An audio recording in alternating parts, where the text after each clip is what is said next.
সবাইকে। আমি আজকে অলমোস্ট ফুল গিয়ার আপ করে বেরিয়ে পড়েছি, তোমরা দেখতেই পাচ্ছ। তো আজকে যাচ্ছি সুন্দরবনের খুব কাছাকাছি, প্রপার সুন্দরবন নয় বাট খুব কাছাকাছি। তো ভিডিওটা দেখতে থাকো। সো ভিডিওর টাইটেল আর থাম্বনেল দেখে তো বুঝেই গেছো যে আজকে আমরা আমাদের ডেস্টিনেশন কোথায় হতে চলেছে। তো ভিডিওটা সম্পূর্ণ দেখতে থাকো আর সাবস্ক্রাইব করে রাখো। এসে পৌঁছেছি দক্ষিণ বারাসাত।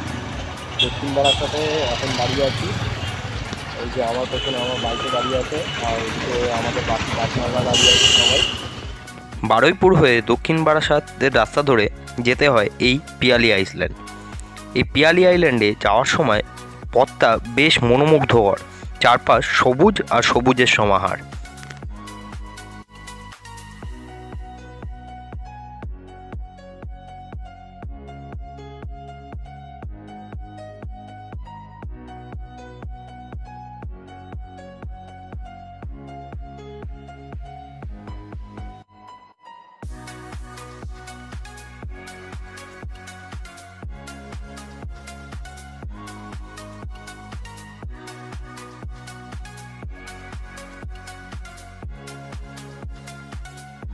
গেছি পিয়ালি আইল্যান্ডে।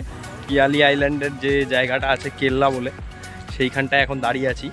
আর এই যে এখানে যে ড্যামটা আছে, সেই ড্যামটার সামনে আমি দাঁড়িয়ে আছি। এই ড্যামটাকে বলা হয় 32 কপার।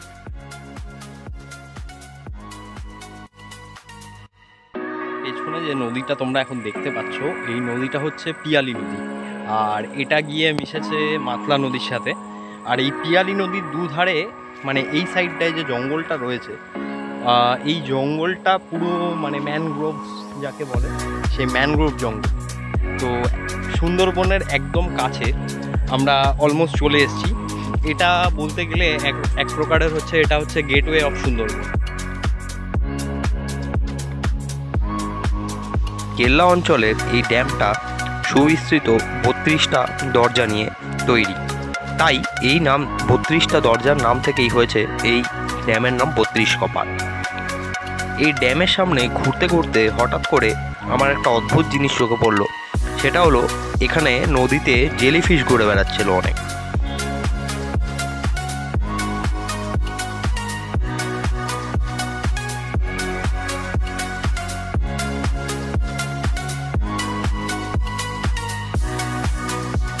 জেলিফিশ ছাড়াও এখানে চোখে পড়বে সমুদ্রের মাছ এবং কাঁকড়া।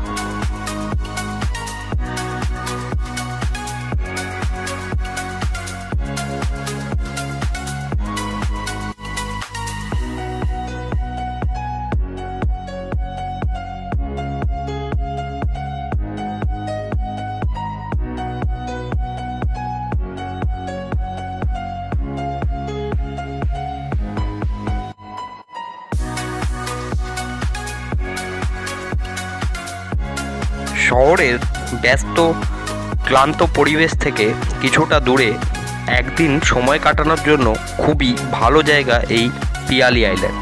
মূলত লোকজন এখানে পিকনিকও করতে আসে। এছাড়া তোমরা এই পিয়ালি নদীর পক্ষে একদিন বোটিংও করে নিতে পারো কিছু সময়।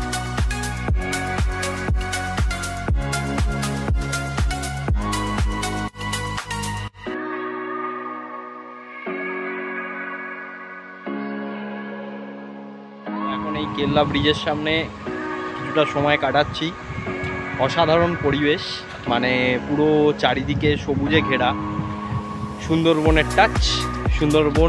টাচ বলাটা ভুল, কারণ এটা সুন্দরবনের মধ্যেই পড়ে। তো বিস্তৃত জঙ্গল চারিপাশে দেখতে পাচ্ছ, আর পেছন দিকে নদী থেকে জল পড়ছে। নদীর জলও খুব সুন্দর, মানে চারিদিকে একটা মনোমুগ্ধকর অসাধারণ পরিবেশের মধ্যে আমরা এখন রয়েছি। তো দেখে খুব ভালো লাগছে। কিন্তু এত সুন্দর মনোমুগ্ধকর পরিবেশ, এত সবুজের মাঝেও যেটা দেখে খারাপ লাগছে সেটা হচ্ছে কিছু মানুষ এখানে এসে শালপাতার প্লেট, ঠোঙা প্রভৃতি ফেলে এই জায়গাটাকে নোংরা করে যায়।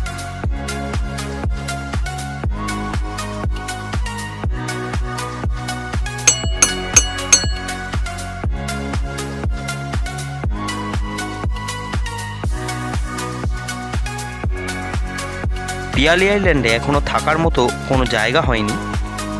একটি গেস্ট হাউস ছিল, যা একটি অপ্রীতিকর ঘটনার পরে পুলিশ থেকে বন্ধ করে দেওয়া হয়।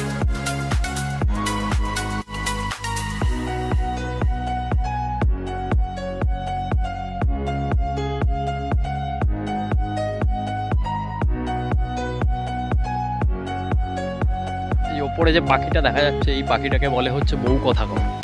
আমাদের এখানে এখন দেখা যায় না। এটা হচ্ছে মাতলা আর পিয়ালি সঙ্গমস্থল। এই যে এখান দিয়ে যে রাস্তা আছে, এই রাস্তাটা দিয়ে হচ্ছে যেতে হবে। এইখান দিয়ে গুগল ম্যাপ দেখাচ্ছে, এখান দিয়ে বাইক নিয়ে চলে যাওয়া যাবে, বাট আমাদের পক্ষে সম্ভব নয়, কারণ আমি পোলটা দেখাচ্ছি। তো আমরা হেঁটে যাব।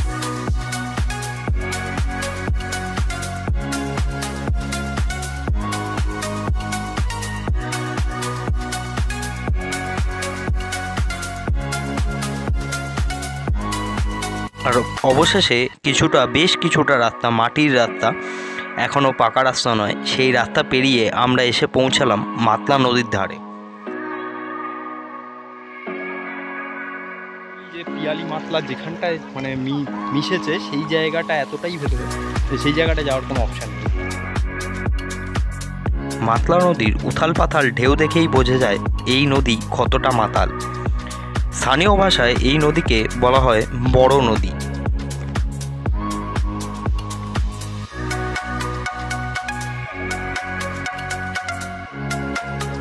ওই যে দূর দিয়ে যে জায়গাটা দেখা যাচ্ছে, ওই সাইড দিয়ে, ওইখান দিয়ে হচ্ছে পিয়ালি নদী এসেছে, আর এই পাশ দিয়ে এসছে তোমার মাতলা নদী।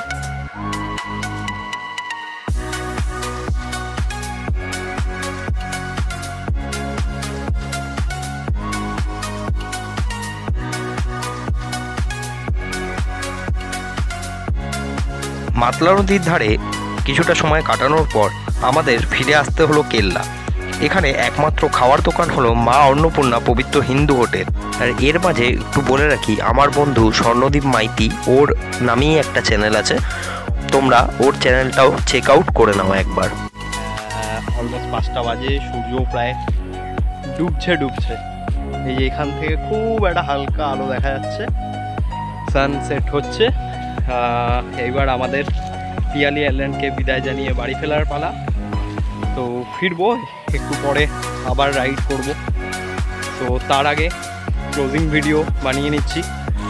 তো সবাই খুব ভালো থেকো, আর আমার চ্যানেলটাকে অবশ্যই সাবস্ক্রাইব করে রাখো। আর ডেসক্রিপশানে আমার বাকি ভিডিওর লিঙ্কগুলো দেওয়া থাকবে, তো তোমরা সেটা চেক আউট করে নিও। আর অবশ্যই কমেন্টে জানাও যে কেমন হচ্ছে আমার ভিডিওগুলো। তোমাদের একটা লাইক কমেন্টস আমায় আরও এগিয়ে যেতে অনেক সাহায্য করে। সো টিল দেন সবাই ভালো থেকো, টাটা।